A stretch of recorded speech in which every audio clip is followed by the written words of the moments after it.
गिबियावनो रादाबगिरि बिथांमोननिसिम रोजा रोजा साबायखर थाबाय दिनै नोंथांमोना नुजाफैनायनि थाखाय। बे स्किमा जोंनि बिटिआर गभर्नमेन्टनिफ्राय सावथुन आरो थुनफावथाय बिफाननिफ्राय फैनाय जादों। जोंनि उदालगुरि डिस्ट्रिक्टनि सिङाव थानाय गहपुर हालामनि रायजो राजाफ्रा जोंनि मिथियामोन सिगाङाव बेबायदि जे थुनफावथायनि थाखाय सरकारा हेफाजाब एबा थुलुंगा होयो। दा जों मोननानै जोबोद मोजां मोनदों आरो बेजों लोगोसे जोंनो मोजां सासे फोरोंगिरि दैथायहरनायनि थाखायबो बिटिआर सरकारखौ जोङो बाख्नायबाय आरो बाहाय हेफाजाब होनायनि थाखाय आरो जोंखौ थुलुंगा होनायनि थाखाय जोंनि मुलुगाव जाहाथे जोंनि राव थुनलाइयाबो जाहाथे गोसारलांनो हाथों। गुबुन हारिया जेरैहाय राव थुनलाइ गुबुन हादोराव बा गुबुन बुहुमाव जेरैहाय गोसारहोनो हादों जोंबो बर' हारि जानानै बर' थुनलाइ राव जाहाथे बे थुनफावथायनि गेजेरजोंनो जों फेहेरनो हायो फोसावनो हायो जों बेखौ आसा खालामो। बेयावहाय बे डिप्ल'मानि थाखाय सार्टिफिकेट होगोन होननानैबो जों खोनानो मोनदों। दा बे सार्टिफिकेटआ माबायदि खामानि होगोन जोंनो इयुनाव बेखौ एसे फोरमायनानै खावलायबाय।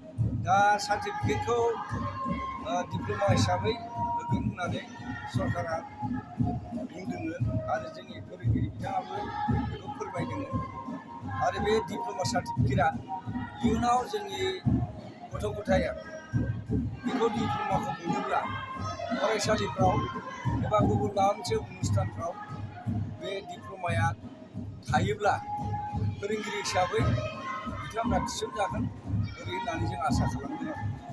बिटिआर गभर्नमेन्टखौ दा बे स्किमखौ हरनायनि थाखाय माबायदि साबायखर बावनो सानदों?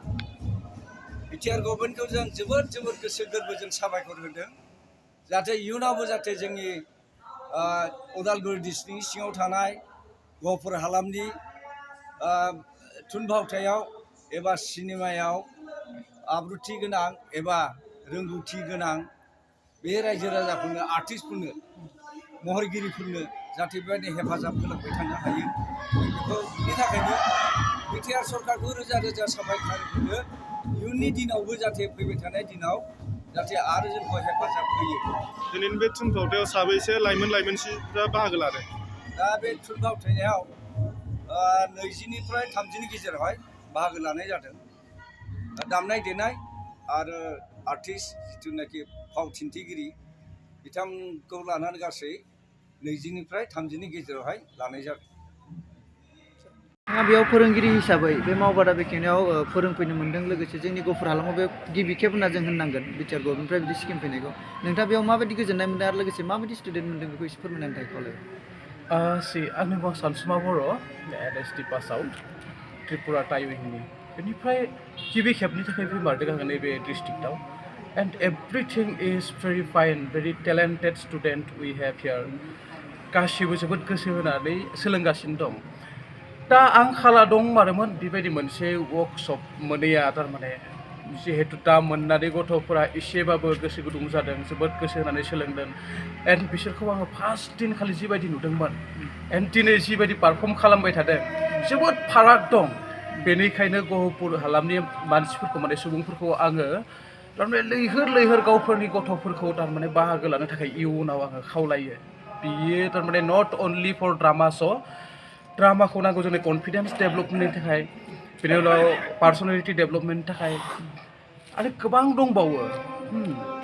जोंनि जिथुनाखि दा गथ'फ्रा लाजियो नङा होमबा जौस्राङाव गाखोनो नङाबा सोरजोंबा रायज्लायनो लाजियो बेफोरखौ जोङो ड्रामानि थ्रुयै गासैखौबो होखारजोबनो हायो एन्ड कनफिडेन्स बिल्ड खालामनो हायो बेनो आरो बेनिखायनो बयखौबो आङो बाहागो लानो थाखाय उनाव बिराद खावलायदों आरो गोसो गोरबोजों। नोंथाङा बेयाव सौफैनो हानानै दा बिटिआर गभर्नमेन्टआ जे बे स्किमखौ लादों बेनि थाखाय बिटिआर गभर्नमेन्टखौ माबायदि साबायखर बावनो सानगोन नोंथाङा? आंथ' बेखौ मावनाया दाल' नङा नै 4 नाम्बार जाबाय दां आङो मावबाय आङो एन्ड एभ्रि इयार जोबोद मोजां मोनसे प्रग्राम खुङो जोबोद मोजां डिसिसन बे मोनसे बिटिआर गभर्नमेन्टनि आरो thousands of thanks to BTR government for this scheme. आंथ' जोबोद गोजोननाय दं आरो होनांगौ जोंनो मोजां खामानिनि थाखाय।